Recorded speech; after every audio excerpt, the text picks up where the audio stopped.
قرآن مجید میں ہے ان اللہ لا یستحی من الحق، کہ اللہ تعالیٰ حق بات بیان کرنے سے حیا نہیں کرتے۔ حدیث میں بھی بعض ایسے مسائل کو اللہ کے رسول نے بیان کیا ہے صلی اللہ علیہ وسلم نے جو بظاہر حیا کے خلاف ہیں، مگر اس لیے بیان کیا کہ اگر آپ صلی اللہ علیہ وسلم بیان نہ کرتے تو لوگ ان بے شرمی کے کاموں میں مبتلا ہو جاتے۔ اسی وجہ سے میں بھی یہ ہمت کر رہا ہوں کہ ایک اور ایسا گناہ جس میں لوگ مبتلا ہیں اور وہ ہے حیا کے خلاف، مگر ہے بہرحال شریعت کا مسئلہ اور لوگ اس میں گناہ میں مبتلا بھی ہیں، اس لیے بتانا ضروری ہے۔ وہ یہ ہے کہ لوگ شادی کے بعد بھی آج کی نوجوان نسل زوجہ سے، بیوی سے غیر فطری طریقے سے ہم بستری کرتے ہیں، انٹرنیٹ پہ بیہودہ فلمیں دیکھتے ہیں۔ تو جو چیز انگریزوں کی دیکھ رہے ہیں کہ ان کے کلچر آہستہ آہستہ میڈیا کے ذریعے ہمارے معاشرے میں بھی آ رہا ہے۔ اللہ کے رسول صلی اللہ علیہ وسلم نے لعنت فرمائی ہے، ایک روایت میں ہے کہ اللہ اس کی طرف دیکھے گا نہیں کہ جو اپنی زوجہ سے پچھلے راستے سے ہم بستری کرے گا۔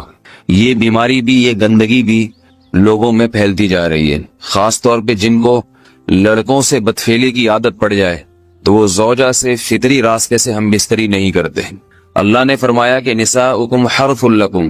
یہ تمہاری زوجات ہیں، بیویاں ہیں، یہ نسل بڑھانے کے لیے ہیں۔ تو اسی راستے میں انسان اپنی خواہش کو پوری کر سکتا ہے جس راستے سے نسل بڑھتی ہے، اس کے علاوہ کسی اور راستے سے اپنی خواہش کو پورا کرنا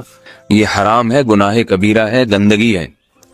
ہمارے پاس کیسز آتے ہیں، ایک پاک دامن لڑکی کی شادی ہوتی ہے، لڑکا بھی بظاہر بڑا نیک، لیکن کیا ہے، لڑکا چونکہ ٹھرکی ہوتا ہے، شہوت کا درندہ ہوتا ہے، تو وہ یہ نہیں دیکھتا کہ میں اپنی بری خواہش مٹانے کے لیے میں اپنی زوجہ کو غیر فطری طریقے پر مجبور کیسے کر سکتا ہوں، تو مجبور کرتا ہے پھر اپنی بیوی۔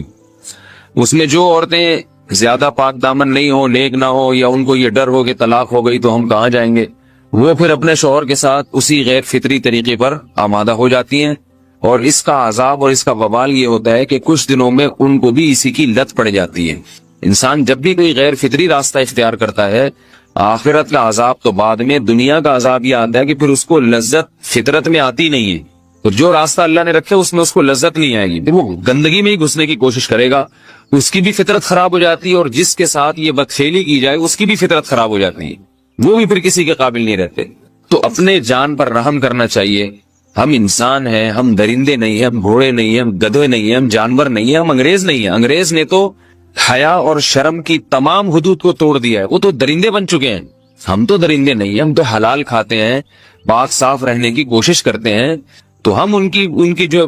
کلچر دیکھ کے ہم ویسے درندے بننے کی کوشش کیوں کریں؟ تو یہ بہت بڑا وبال ہے، بہت بڑی برائی ہے جو ہمارے معاشرے میں آہستہ آہستہ جڑ پکڑتی جا رہی ہے، اور اس سے بیماریاں بھی پھیلتی ہیں۔ غیر فطری طریقہ ہے، بیماریاں بھی پھیلتی۔ ایسے کیسز آتے ہیں کہ جناب وہ مرد مجبور کر رہا ہے بیوی کو، اور وہ بیوی جو ہے ساتھ نہیں دیتی تو پھر اس کو طلاق کی دھمکیاں دیتے ہیں، ایسے کیسز بھی آتے ہیں۔ اور یہ بھی آتا ہے کہ مرد جب اپنی بیوی کو غیر فطری طریقے پر مجبور کرتا ہے، بیوی آمادہ نہیں ہوتی، تو مرد پھر یہ دھمکی دیتا ہے کہ بھائی میری خواہش تو تم سے پوری ہوتی نہیں ہے، پھر میں دوسروں کے پاس جاؤں گا۔ تو یاد رکھیں، جس عورت کا شوہر یہ دھمکی دے اس کو کہ میں زنا کروں گا اگر تم نے میری خواہش پوری نہیں کی غیر فطری طریقے سے، تو عورت اپنے شوہر سے کہہ دے کہ جاؤ تم کہیں اور جا کے منہ کالا کرو،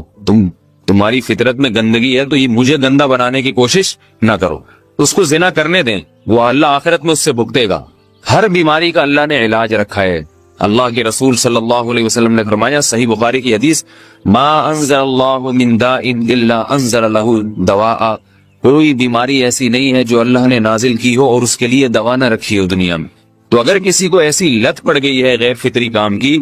تو اس کو چاہیے کہ وہ اپنا علاج کرائے، ڈاکٹر سے بھی رابطہ کرے، اور سب سے بڑا علاج یہ کہ کچھ وقت صبر کرے گا، چھوڑ دے گا کچھ عرصے کے لیے، تو خود بخود آہستہ آہستہ صحیح ہو جائے گا۔ ایک آدمی شراب کا عادی ہے، ایک علاج تو یہ کہ ڈاکٹروں سے رابطہ کرے، بہترین علاج کے چھوڑ دے، کتنے دن تڑپے گا؟ ایک دن، دو دن، تین دن، چار دن، ایک ہفتہ، دو ہفتہ، بہت زیادہ سال ہو جائے گا نا، اس کے بعد خود بخود ٹھیک ہو جائے گا۔ سگریٹ کا عادی ہے، چھوڑ دے گا، تو کتنے لوگ ہم نے دیکھے ہیں دن میں 20 سگریٹ پیتے تھے، چھوڑنے پر آئے تو بالکل ایک دم چھوڑ دی انہوں نے، آہستہ آہستہ کر کے چھوڑ دی، لیکن تکلیف ہوئی مگر عادی ہو گئے۔ تو اب کسی کو یہ لت پڑ گئی ہے غلط کام کی، برائی کی، تو اس کا بہترین علاج یہ ہے کہ وہ